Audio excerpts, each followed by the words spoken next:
आधा हिस्सा जिसके बगैर सच पूरा नहीं होता, वो है अर्ध सत्य। नमस्कार, मैं राणा यशवंत इंडिया न्यूज़ पर आपका स्वागत कर रहा हूं और आप देख रहे हैं अर्ध सत्य। अयोध्या जिससे कोई युद्ध नहीं हो सकता है, जिससे युद्ध में जीता नहीं जा सकता है, वो अयोध्या है। और वो नगरी है भगवान राम की। वो इक्ष्वाकु वंश की नगरी है, रघुकुल के राजाओं की नगरी है। उस नगरी में रामलला के मंदिर का उद्घाटन होने जा रहा है, उनकी प्राण प्रतिष्ठा होने जा रही है और अनुष्ठान आज से शुरू हुए। आज पाप मुक्ति और कर्म कोटि, ये दो अनुष्ठान होते हैं जो यजमान होते हैं। उनके भीतर जो भी उन्होंने जाने अनजाने में कुछ ऐसा किया है जिसका पाप उनके नाम है, उसके मुक्ति के लिए आज का अनुष्ठान होता है, आज का दिन होता है। और कर्मकूट कहते हैं, जो औषधियाँ होती हैं, औषधियों को जल में डाल करके यजमान और भगवान दोनों का स्नान कराया जाता है। शुद्धिकरण की परंपरा और शुद्धिकरण की शुरुआत आज से शुरू हो जाती है और वह चलती है प्राण प्रतिष्ठा तक। तो अयोध्या में आज से प्राण प्रतिष्ठा का एक तरीके से काउंटडाउन शुरू हो गया है। समूचे अयोध्या आंदोलन के दौरान देश में एक ऐसा व्यक्ति रहा, एक ऐसा आध्यात्मिक संत रहे जिन्होंने सुलह की बहुत कोशिशें की, इस मामले को निपटाने के बहुत सारे प्रयास किए। वो समूचे विवाद और दोनों पक्षों के बीच संवाद के सेतु के तौर पर काम करते रहे। उनका नाम है श्री श्री रविशंकर। मंदिर आज जब बन रहा है तो मंदिर आंदोलन जब से शुरू हुआ तब से लेकर के आज तक उन लोगों में आपकी गिनती होती है जो लोग इस मंदिर को लेकर के लगातार प्रयासरत रहे। अयोध्या और रामलला के साथ उन्होंने अपनी आस्था जोड़े रखी, अपना प्रयत्न बनाए रखा। श्री श्री जी, इंडिया न्यूज़ पर आपका बहुत बहुत स्वागत है। मेरा पहला सवाल ये है कि एक लंबा सपना आपका भी रहा होगा, लंबी प्रतीक्षा आपकी भी रही होगी। अब मंदिर बन रहा है, रामलला की प्राण प्रतिष्ठा हो रही है, आपकी पहली प्रतिक्रिया चाहता हूं। ये बहुत महत्वपूर्ण एक घड़ी है पूरे देशवासियों के लिए, दुनिया के सब सनातनियों के लिए। जिस घड़ी की इंतज़ार थी पिछले 500 साल से, वो घड़ी आ रही है तो खुशी और की लहर, आनंद की लहर उठी हुई है सब जगह। उस आनंद में आप भी सराबोर हैं, ऐसा लग रहा है। लंबी लड़ाई लड़ी गई, संघर्ष लंबा रहा, 25 साल का एक वक्फा रहा, समय रहा है 1989 से लेकर के 2024 तक। इस दौरान बहुत सारे उतार चढ़ाव देखने को मिले और एक तरीके से लोग कहते हैं कि 500 साल की प्रतीक्षा अब जाकर के पूरी हुई। हालांकि सुप्रीम कोर्ट का आदेश 2019 में आया, उसके बाद इसमें आपका भी योगदान रहा है, लेकिन आप इसके लिए सबसे ज़्यादा क्रेडिट किसको देते हैं? हाँ, मैं पूरा विश्वास था और एक सक्षम सरकार केंद्र में होने के नाते ये सब चीज़ें अपनी अपनी समय पर सब होने लगा है। और देखिए, किसी भी धर्म को राजाश्रय की आवश्यकता है। राजाश्रय के बिना कहीं पर भी दुनिया में कोई धर्म पलपा नहीं है।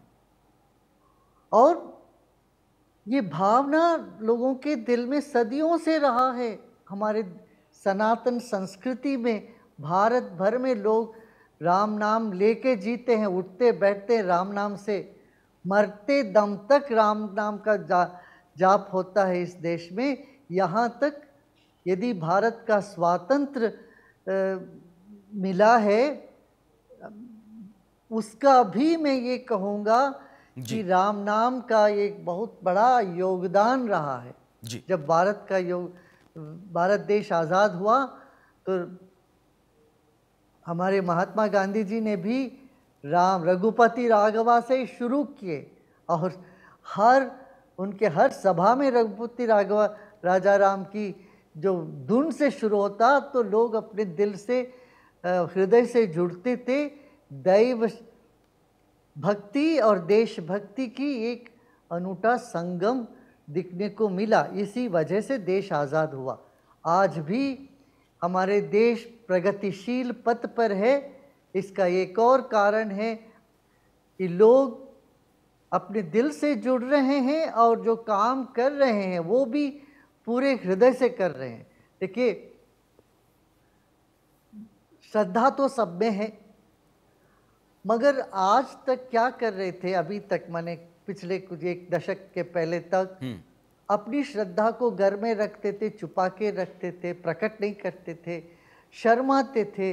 अपने खुद की जो मूल है उसको लेके लोगों के दिल में उसको व्यक्त करने में बड़े शर्मिंदा होते थे। जब देश के नायकत्व, लीडरशिप ने खुल के अपनी भावनाओं को प्रकट करने लगे तो ये अचानक लोगों के मन में भी ये भाव जाग उठा कि देखो, हमें अपने मूल को, अपने जड़ को आदर करना चाहिए, तभी हम आगे बढ़ पाए। अब जाकर के आपने मेरे सवाल की तरफ इशारा किया कि किसको क्रेडिट आप दे रहे हैं। योगदान सबका रहा, आंदोलन लंबा चला, ये ठीक है, सुप्रीम कोर्ट का फैसला ठीक है। मैंने ये कहा था कि कौन सा व्यक्ति है जिसको आप क्रेडिट देना चाहते हैं। आपने आखिर में जाते आकर के आपने जवाब दिया था। मैं चाहता हूं आपको थोड़ा इसको विस्तार दें। हाँ, देखिए, नरेंद्र मोदी जी, श्रद्धा है उनमें। ऐसे नहीं है वो आके किसी मंदिर का रिबन काट दें या वहाँ आके ज्योत प्रज्वल कर दें, चले जाएं। इस तरह का उद्घाटना में वो नहीं विश्वास करते, वो आस्था रखते हैं ना। आस्थावान ही यजमान हो सकते हैं। हाँ, अब और वो आस्था के साथ देखिए 11 दिन का उपवास कर रहे हैं और मंदिर का हर काम पर वो सर्वेक्षण कर रहे हैं। ये सब तो बहुत बड़ी बात है। यदि काशी में आज एक भव्य कॉरिडोर बना है, काशी विश्वनाथ मंदिर क्या हालत में थी, कैसे गलियों में गुजरना पड़ता था, आज उसकी देखिए क्या, कहाँ से कहाँ यात्रियों को अभी आकर्षित कर रहे वो। पहले बहुत थोड़े से लोग, उससे 10 गुना ज़्यादा लोग अभी काशी यात्रा करने लगे। ये सब प्रधानमंत्री जी के विजन से ही हो पाया ना भाई। जी शिष्य, मामला सिर्फ काशी का नहीं है, काशी कॉरिडोर का नहीं है। चार धाम यात्रा पर चले जाएं तो वहाँ भी अब स्थितियाँ बहुत बदल गई हैं। उज्जैन महाकाल कॉरिडोर बना है, वो भी भव्य बना है। तो एक तरीके से सांस्कृतिक राष्ट्रवाद है, उसका जो धार्मिक पक्ष है, नरेंद्र मोदी की सरकार उसको लेकर के आगे बढ़ रही है। और आप मानते हैं कि इसमें नरेंद्र मोदी की एक केंद्रीय भूमिका रही है। मैं कहीं ये पढ़ रहा था कि आप ये कह रहे थे कि किसी को कहा था आपने कि देवी काली, आपके सपने में एक देवी आई, एक तालाब आया, और उसके बाद कहा यह गया कि ये मंदिर है, उस मंदिर के बारे में आपको भी नहीं पता था। अगर इसका जीर्णोद्धार हो जाता है तो फिर राम मंदिर के बनने का रास्ता साफ हो जाएगा। तो फिर आपने उस मंदिर को ढूंढा कि भैया ये मंदिर कहाँ है, मंदिर अयोध्या में मिला, आपने उसका जीर्णोद्धार करवाया। ये जो पूरी कहानी है बहुत रोचक है। तो मैं चाहता हूँ कि आपके उस सपने में आए हुए मंदिर या देवी और राम मंदिर, इन दोनों का संबंध जो आप मानते हैं, मेरे दर्शकों के सामने भी आप रखें। ये हुआ था ऐसे, फिर वो इस तरह का एक सपना आया और उसके बाद हम वो पहले तो हम पता नहीं था, हम गए भी नहीं थे अयोध्या उससे पहले जी। तो वो ढूंढ निकाला कहाँ पर है, पता चला क्या, और जीर्ण शीर्ण स्थिति में रही वो मंदिर, और वहाँ कोई पूजा भी ढंग से नहीं हो रही थी। उसके सामने जो तालाब था, तालाब भी एक गार्बेज डंप हो गया था, कूड़ा करकट फेंकते थे वहाँ पर, तालाब ही नहीं था। तो अपना जाके वहाँ सब उसको किए थे, अपना सारे लोग गए, अशोक सिंघल जी गए उस वक्त, फिर हमने निवेदन किया था, नित्य गोपाल दास जी उस वक्त वहाँ पर जो थे अयोध्या में ही राम जन्मभूमि के आंदोलन के बड़े बुजुर्ग थे हमारे, वो आए, और भी अन्य लोग सब आए, वहाँ के जितने भी महंत लोग, और उन सब के सामने ये मंदिर का पूर्ण जीर्णोद्धार हुआ और हवन हुआ वहाँ पर। उस वक्त फिर ये दूसरा दृष्टांत हुआ 14 साल में हो गया था कि उस वक्त अशोक सिंघल जी के मन में ये बहुत एक तरह का कुंदक था उनको। अभी तो वाजपेयी जी का सरकार आ गया मगर मंदिर नहीं हो पा रहा है जी। तो वो बड़े दुखी हो रहे थे, वो और यहाँ तक उन्होंने वार्ता करना भी बंद कर दिया। आडवाणी जी से, मुरली मनोहर जोशी हो या वाजपेयी जी से, उनका संबंध इतना एक बिटरनेस आ गई थी, उनको बहुत मनमुटापा हो गया था। और मैंने उस वक्त उनको सांत्वना दी, मैंने कहा कि देखिए आप ऐसा चिंता मत करिए, ज़रूर होगा, ये काम हो जाएगा, मंदिर बन के रहेगा। जी।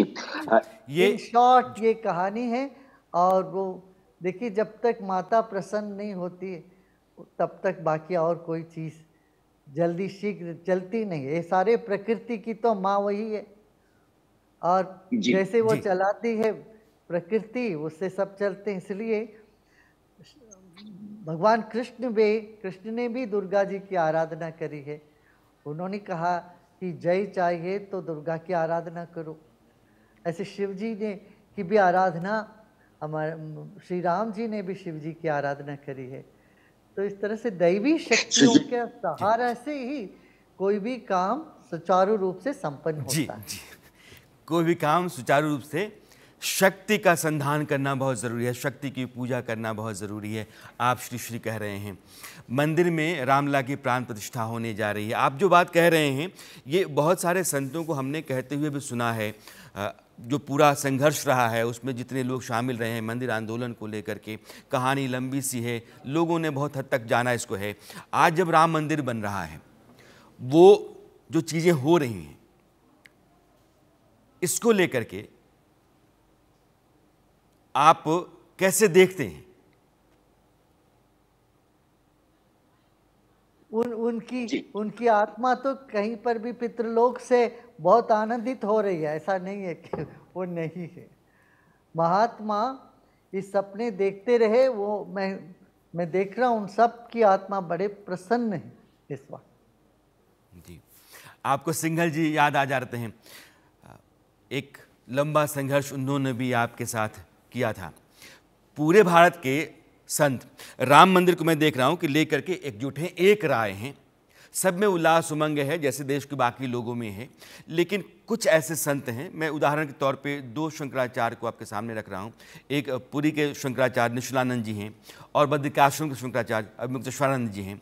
इन दोनों के बयान थोड़े अलग हैं। हम क्यों जाएं, मंदिर पूरा नहीं बना है, यजमान कौन होगा, इस तरह के बहुत सारे प्रश्न उनकी तरफ से हैं। इन दोनों का एतराज़ है कुछ और संतों को इनकी तरह। मंदिर का उद्घाटन रामलला की प्राण प्रतिष्ठा को लेकर के यह जो ऐतराज हैं, इनको आप कैसे देख रहे हैं? नहीं, देखिए, हमारे देश में बहुत से संप्रदाय है, शास्त्र एक नहीं है, 108 आगम विधि है जिसके अनुसार मंदिर बनते हैं। ये तो सिर्फ वैष्णव विधि है 108, 28 तो शैवागम है, 64 तो शाक्तागम है। इन सब आगम में फर्क तो है ही।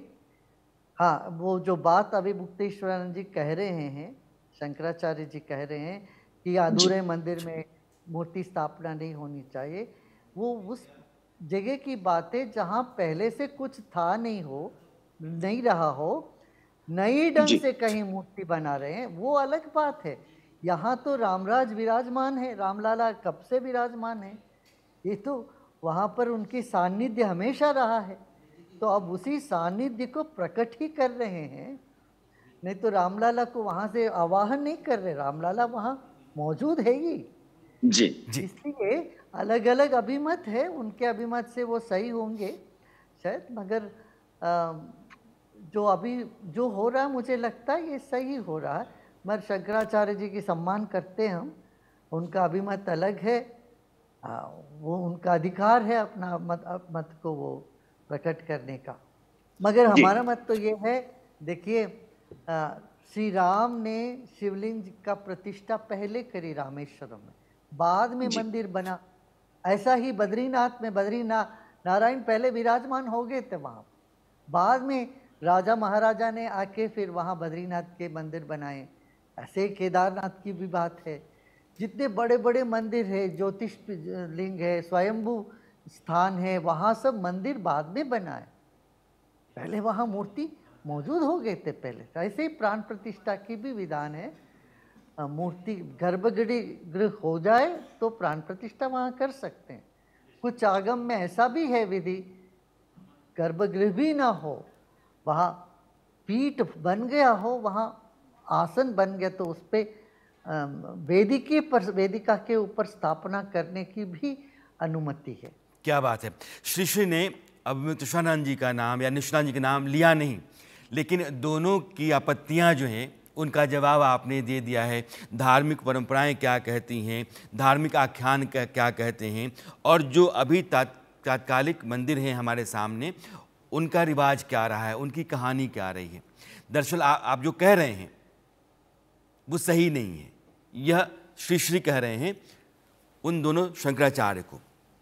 मैं आपको एक महावैश्विक मानवतावादी मानता हूँ। वैश्विक मानवतावादी आप हैं, आप बड़े आध्यात्मिक गुरु हैं दुनिया के। आपने समाज को जोड़ा है, नौजवानों को एक तरीके से उनके भीतर ऊर्जा भरी है। आप उनको सही रास्ते पर, नेक रास्ते पर चलने की कोशिश करने में बहुत हद तक सक्रिय रहे हैं। आपकी बहुत बड़ी भूमिका रही है समाज को, देश को सांचने में, उसको सही रास्ते पर ले जाने में। फैसला आपका है। प्राण प्रतिष्ठा का पूरा आयोजन जो होने जा रहा है, 17 तारीख से भगवान रथारूढ़ हो जाएंगे। उनका नगर भ्रमण होगा, जलवास होगा, निवास होगा, शय्यावास होगा। यह जो पूरा विधान है, यह जो पूरी परंपरा है, व्यवस्था है, इसको हमारे दर्शकों को आप थोड़ा बताइए अपने नज़रिए से। ये बहुत महत्वपूर्ण प्रश्न आपने पूछा। देखिए, दो शक्ति होती है, एक तो अपराध चेतना के एक अपराध स्वरूप, दूसरा परास्वरूप। भगवान गीता में बोले हैं जो पर ब्रह्म जो है, सर्वव्यापी चेतना जो पर ब्रह्म का है, उसको ये 8 प्रकृति के द्वारा हम पृथ्वी तक लेके आते हैं। उसमें क्या, पहले मन, बुद्धि, चित्त, अहंकार हुआ। तो अहंकार से शुरू करते। अहंकार, एक व्यक्ति अपने में भगवान को पहले भाव के रूप में स्थापित करता है। तो देवो भूत्वा देवम यजेत, अपने में भगवान को ना रख करके भगवान को कोई पूजा नहीं कर सकते।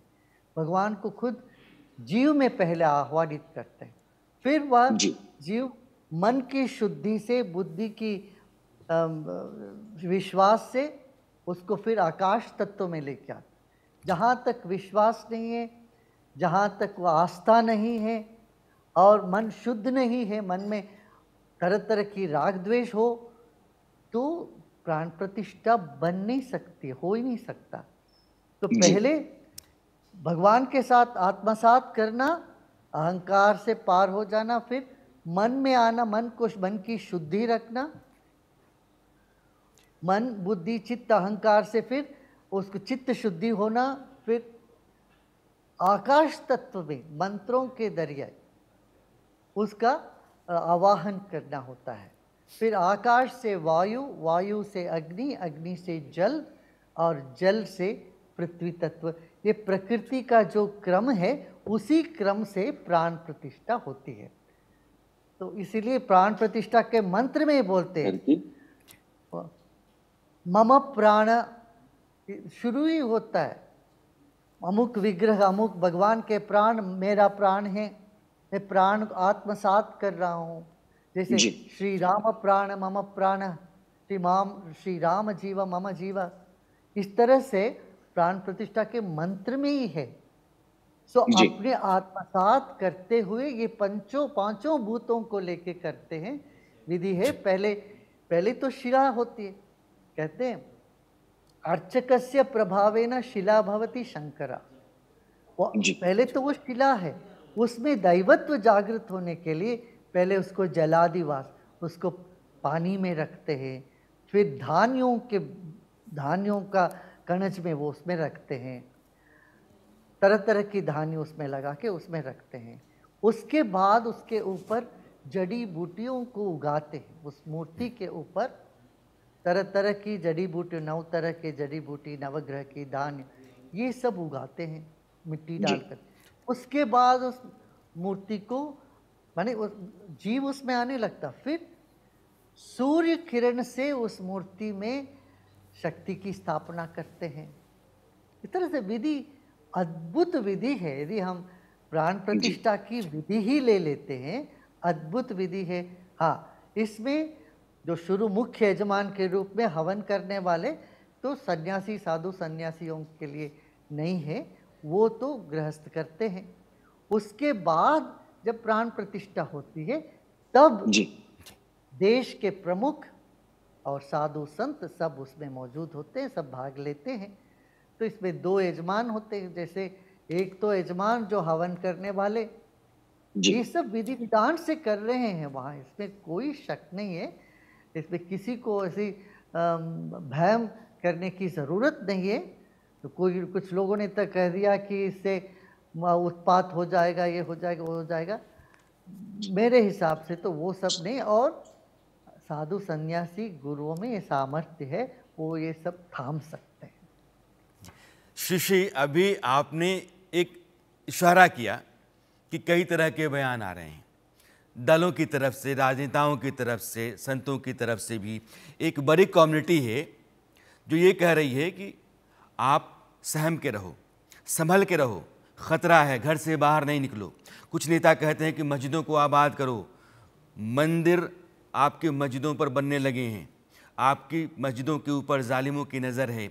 ये सारे जो अलग अलग तरह के बयान आ रहे हैं, मुझे विस्तार में नहीं जाना है, आपको बताना नहीं कहाँ कहाँ से कैसे आ रहे हैं, आप जानते सब हैं, लेकिन इस तरह के बयानों को आप कैसे ले रहे हैं? नहीं, देखिए इसमें ऐसा कुछ नहीं है, सभी समुदाय के लोग इसमें भाग ले रहे हैं। राम मंदिर के में वो कमेटी में भी हम रहे, मीडिएशन कमेटी में भी हमने जितने लोगों से मिले, किसी का कोई इतराज नहीं था। दो इक्के दुक्के लोगों को छोड़ के बहुत सारे लोग राम मंदिर के साथ हैं, इसके समर्थन में हैं। एक सौहार्दपूर्ण वातावरण बना है और इसका श्रेय भी हमारे सरकार को जाता है। क्यों? जब शुरू हुआ है, जब गवर्नमेंट का ये सबको कहना था, अभी फैसला आ गया, मगर कोई उत्सव नहीं, जश्न नहीं मनाएंगे। जश्न कोई मनाएंगे तो कोई काला दिवस मनाएगा, ये नहीं होना चाहिए, इसको रोका। और लोग रुके हुए थे जश्न मनाने, उत्सव मनाने की जो उमंग थी उनमें, वो उत्साह था, उसको रोक के रखे थे। अभी वो एक मौका मिला है, 22 तारीख को देश भर में बड़े उत्साह से कर रहे हैं। इसमें सभी समुदाय के लोग साथ ले रहे हैं। इक्के दुक्के लोगों को इसमें कोई इतराज हो तो वो तो होता रहता है, लोग को भिन्न रुचि की, सबको एक साथ तो ऐसे ला नहीं सकते। श्री मैंने 20 मिनट का वादा किया था आपसे कि मैं 20 मिनट आपके लूँगा। आपने जो 22 मिनट दे दिए हैं, आपकी व्यस्तताएं हैं, आपको जाना है, आपने समय दिया, आपने हमसे बात की, आपका बहुत बहुत धन्यवाद। अब एक ब्रेक लूँगा 2 मिनट का, अरसद का सिलसिला जारी है। ब्रेक के उस पार एक ऐसे आदमी से बातचीत होगी जो इस देश में सोशल मीडिया का सुपरस्टार है। 2.5 करोड़ लोग यूट्यूब पर उसको फॉलो करते हैं, सब्सक्राइबर। 90 लाख लोग इंस्टाग्राम पर फॉलो करते हैं। जहाँ कहीं भी वो इंसान खड़ा हो जाता है, हज़ारों की भीड़ लग जाती है। बड़े पर्दे पर जो स्टार होता था, छोटे पर्दों के स्टार होते थे, जिनके लिए लोगों के बीच में एक अलग तरह की उत्सुकता रहती ही थी, उनके पास जाने के लिए क्रेज़ था उनका। सोशल मीडिया ने उसको बदला है, कुछ नए स्टार खड़ा हुए हैं, और यह जो नया स्टार है उसको भी भगवान रामलला के यहाँ से निमंत्रण आया है, उसको जाना है। तो ब्रेक के पार रामलला के यहाँ से आए निमंत्रण को स्वीकार करने वाले और वहाँ के लिए क्या कुछ ले जाने वाले उस सोशल मीडिया सुपरस्टार से हम बात करते हैं। आप बने रहिए। वो आधा हिस्सा जिसके बगैर सच पूरा नहीं होता, वो है अर्ध सत्य।